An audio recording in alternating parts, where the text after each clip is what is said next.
Okay, so here we are at 406 Lynch.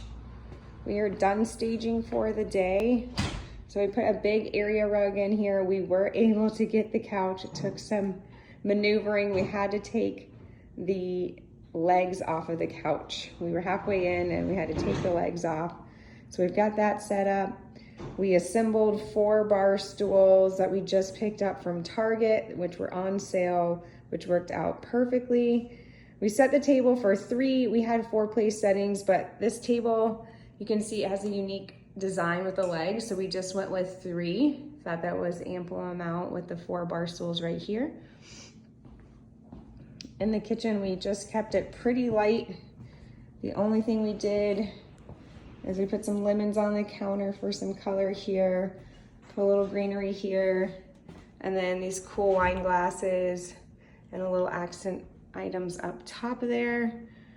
We hung this piece of artwork, which my family and I actually made, which is pretty cool to use. A little focal point there.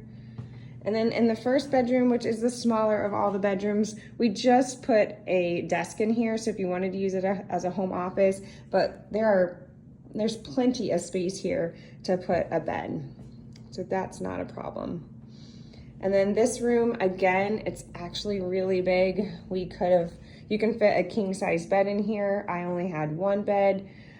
So we just put 1 bed in here and some artwork on the wall, a little end table. Again, it's just to give a visual of what could fit in the space. And the bathroom was so beautiful. I did not want to put anything in the bathroom to take away from this really cool bathroom.